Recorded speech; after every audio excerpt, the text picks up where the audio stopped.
नमस्कार, मैं रचना शर्मा चढ़ती कला टाइम टीवी देख रहे हैं सभी दर्शकों का स्वागत करती हूं। आप देख रहे हैं उत्तर प्रदेश के समाचार।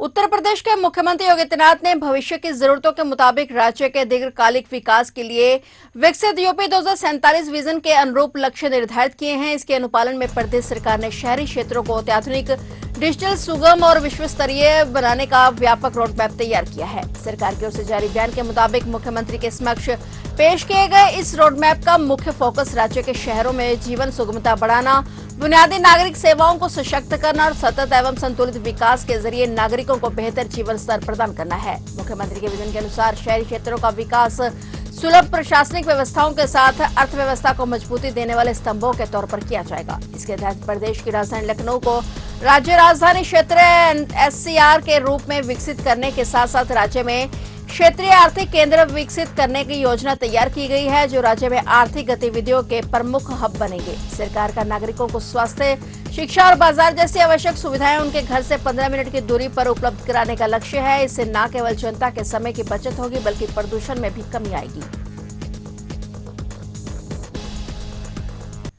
उत्तर प्रदेश में इन दिनों हो रही बेमौसम बारिश ने किसानों की चिंता काफी बढ़ा दी है। बारिश और ओले गिरने से फसलों को भारी नुकसान हुआ है, जिसे देखते हुए मुख्यमंत्री योगी आदित्यनाथ ने जिलाधिकारियों और संबंधित अधिकारियों को निर्देश दिए कि वे लगातार हो रही बारिश से प्रभावित किसानों और आम जनता तक पहुंचकर उनकी समस्याओं का त्वरित समाधान सुनिश्चित करें। एक आधिकारिक बयान के मुताबिक मुख्यमंत्री ने प्रदेश के कई जिलों में हुई असमय बारिश से किसानों को हो रही परेशानी पर जिलाधिकारियों से रिपोर्ट मांगी। उन्होंने कहा कि हर हाल में आपदा का प्रभाव किसानों पर न्यूनतम रखा जाए, जनहानि, पशुहानि और घायलों को 24 घंटे के भीतर मुआवजा उपलब्ध कराया जाए और इससे किसी प्रकार की लापरवाही बर्दाश्त नहीं की जाएगी। सीएम योगी आदित्यनाथ ने अधिकारियों को सतर्क रहने के निर्देश देते हुए कहा कि बारिश से नष्ट हुई फसलों का वास्तविक आंकलन कर विस्तृत जानकारी एकत्रित की जाए और प्रभावित किसानों को शीघ्र राहत प्रदान की जाए। उन्होंने राजस्व, कृषि विभाग और बीमा कंपनियों को संयुक्त सर्वेक्षण कर तत्काल रिपोर्ट प्रशासन को सौंपने के निर्देश दिए हैं ताकि मुआवजा प्रक्रिया में तेजी लाई जा सके। मुख्यमंत्री ने कहा कि सरकार हर परिस्थिति में प्रदेशवासियों के साथ खड़ी है। सभी जिलाधिकारी को प्रभावित क्षेत्रों में रहकर स्थिति का जायजा लेने का समय पर सहायता उपलब्ध कराने के निर्देश दिए गए हैं।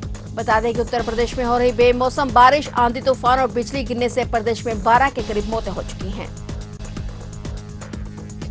देश भर में आतंकी वारदातों को अंजाम देने की साजिश रचने के मामले में बड़ा खुलासा हुआ है। मेरठ का आकिब दुबई में बैठकर मॉड्यूल को ऑपरेट कर रहा है। आकिब ने ही साकिब का संपर्क सोशल मीडिया के जरिए पाकिस्तानी हैंडलर से कराया था। अंदेशा है कि आकिब ने देश में इस तरह के कई मॉड्यूल तैयार किए हैं जिनको देश के खिलाफ भड़काता है ताकि वह देश विरोधी गतिविधियों को अंजाम देकर विद्रोह करे। यूपी ATS ने मेरठ के साकिब उर्फ डेविल, अरबाब, गौतम बुद्ध नगर के विकास उर्फ रौनक और लोकेश उर्फ पपला पंडित को गिरफ्तार किया था। ये सभी लखनऊ रेलवे स्टेशन पर विस्फोट करने की साजिश रचकर उसको अंजाम देने पहुंचे थे। डीजी कानून व्यवस्था अमिताभ यश ने बताया कि आरोपी साकिब को कनेक्शन मेरठ के ही रहने वाले आकिब से है और आकिब लंबे समय से दुबई में है। उसी ने साकिब को सोशल मीडिया के जरिए पाकिस्तानी हैंडलर से संपर्क कराया था। उसके बाद साकिब सीधे हैंडलर से बात करने के बाद उसकी जानकारी उपलब्ध करवा रहा था और FIR में आकिब का नाम भी शामिल किया गया है। ATS की टीम आरोपियों को रिमांड पर लेकर उनसे पूछताछ कर रही है। मॉड्यूल में और भी कौन कौन लोग शामिल हैं और कौन कौन सी वारदातों को अंजाम देने की साजिश थी, इन सभी सवालों के जवाब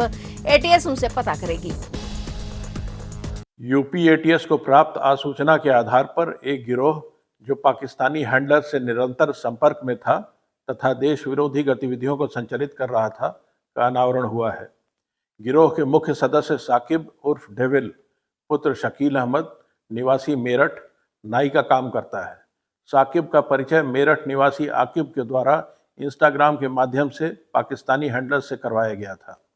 आकिब के AK-47 के साथ कई वीडियो सोशल मीडिया के प्लेटफॉर्म पर उपलब्ध हैं, जिसके संबंध में जांच की जा रही है।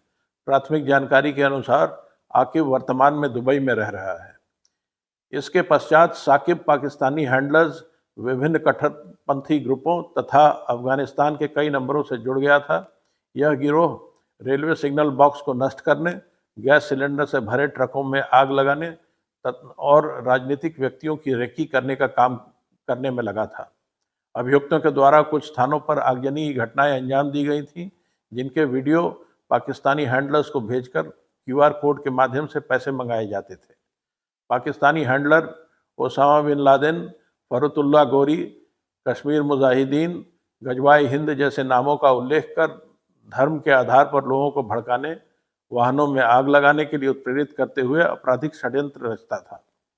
साकिब के गांव का रहने वाला अरबाब भी उसके साथ इस काम में जुड़ा हुआ है। साकिब तथा अरबाब द्वारा सोशल मीडिया के माध्यम से विकास गहलावत और एवं लोकेश पंडित निवासी गौतम बुद्ध नगर को जोड़ा गया था। इस गिरोह के द्वारा गाजियाबाद, अलीगढ़, लखनऊ शहरों में प्रतिष्ठित संस्थानों, वाहनों व रेलवे सिग्नल बॉक्स की रेकी की गई थी तथा इसके विभिन्न पाकिस्तानी हैंडलर को वीडियो भेजे गए थे। दिनांक 2 अप्रैल को इस गिरोह के मुख्य सदस्य साकिब उर्फ डेविल द्वारा लखनऊ रेलवे स्टेशन के पास रेलवे सिग्नल तथा अन्य रेलवे संपत्ति को आगजनी व विस्फोट कर नुकसान पहुंचाने की योजना बनाई गई थी, जिसके कार्यान्वयन के पूर्व ही एटीएस टीम द्वारा गिरोह के सदस्यों को गिरफ्तार कर लिया गया। गिरफ्तार अभियुक्तगणों से 7 स्मार्टफोन बरामद हुए हैं, जिनमें महत्वपूर्ण साक्ष्य उपलब्ध हैं। गिरफ्तार अभियुक्तगण को न्यायालय के समक्ष प्रस्तुत कर दिनांक 5 अप्रैल से 5 दिवस की पुलिस कस्टडी रिमांड प्राप्त किया गया है। कफ सिरप मामले में सुरक्षा एजेंसियों की तरफ से लगातार कार्रवाई की जा रही है और इसी क्रम में केस के आरोपी विकास सिंह नरवे, प्रशांत उपाध्याय और उर्फ लड्डू और प्रतीक कुमार गुजराती की 22 करोड़ 28 लाख रुपए की संपत्तियां भी कुर्क की जाएंगी। दूसरी तरफ सरगना शुभम जायसवाल की तलाश लगातार की जा रही है। कोर्ट ने तीनों आरोपियों के आपराधिक कृत्य से अर्जित संपत्तियों के जब्तीकरण के संबंध में नोटिस जारी किया है। कोर्ट ने 18 अप्रैल को पेशी का भी आदेश दिया है। एसीपी कोतवाली विजय प्रताप सिंह ने बताया कि कोतवाली पुलिस और एसआईटी की प्रभावी पैरवी के चलते आरोपियों की संपत्ति कुर्क की जाएगी। कफ सिरप तस्करी के मास्टरमाइंड शुभम जायसवाल को अपर सत्र न्यायाधीश फास्ट ट्रैक कोर्ट की अदालत ने भगोड़ा घोषित किया है और अदालत की अवहेलना में रोहनिया और कोतवाली थाने की ओर से प्राथमिकी भी दर्ज की गई है। भगोड़े शुभम जायसवाल के करीबियों को कोतवाली पुलिस ने रडार पर लिया है। कुछ युवकों को चिन्हित कर लिया गया है। होटल, टूर एंड ट्रेवल्स और कैटरिंग कारोबार से जुड़े कारोबारियों से एसआईटी पूछताछ करेगी।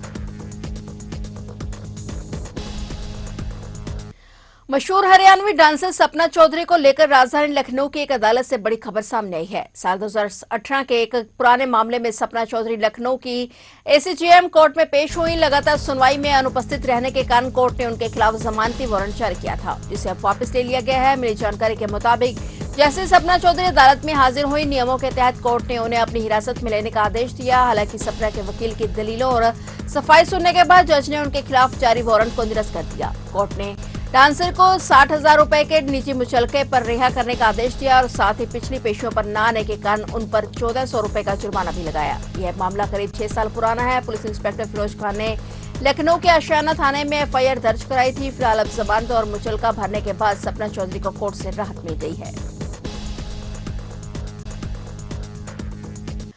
सोनभद्र जिले की एसओजी और रॉबर्ट्सगंज कोतवाली थाना पुलिस ने एक तस्कर को गिरफ्तार कर उसके पास से 22 लाख रुपए की मूल्य की हेरोइन और एक मोटरसाइकिल बरामद की है। पुलिस के एक वरिष्ठ अधिकारी ने जानकारी दी। पुलिस अधीक्षक अभिषेक वर्मा ने बताया कि गश्त के दौरान थाना क्षेत्र के बम्बोली चौराहे पर स्थित एक संदिग्ध मोटरसाइकिल सवार को पुलिस ने रोका तो वह भागने लगा। उन्होंने कहा कि पुलिस टीम ने मोटरसाइकिल सवार का पीछा कर उसे पकड़ लिया और तलाशी के दौरान उसके पास से 101 ग्राम 76 मिलीग्राम हेरोइन बरामद की गई, जिसकी कीमत लगभग 22 लाख रुपए है। पुलिस अधीक्षक ने बताया कि गिरफ्तार आरोपी की पहचान 28 वर्षीय सूर्य प्रताप सिंह के रूप में हुई है, जो जिला मिर्जापुर के थाना चुनार क्षेत्र का निवासी है। उन्होंने कहा कि गिरफ्तार आरोपी के विरुद्ध एनडीपीएस अधिनियम के तहत मामला दर्ज कर कार्रवाई की जा रही है।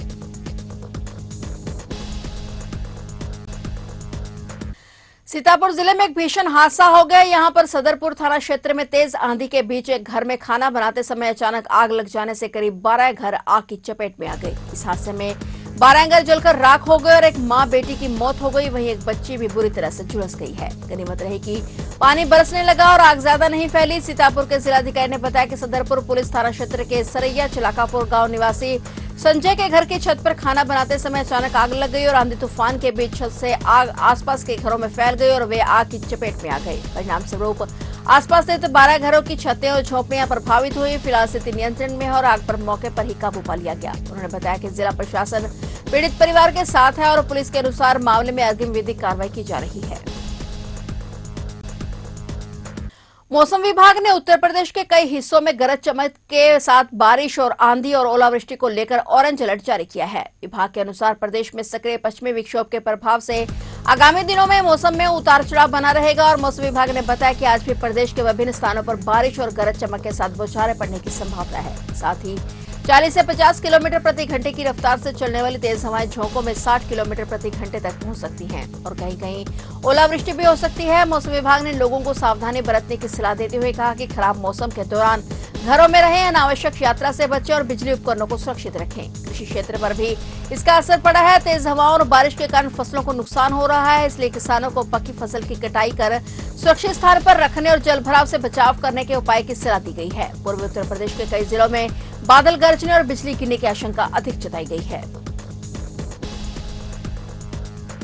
फिलहाल उत्तर प्रदेश के समाचारों में इतना ही और नए समाचारों के साथ फिर से हाजिर होंगे। तब तक के लिए देखते रहिए चढ़ती कला टाइम टीवी और मुझे दीजिए इजाजत। धन्यवाद।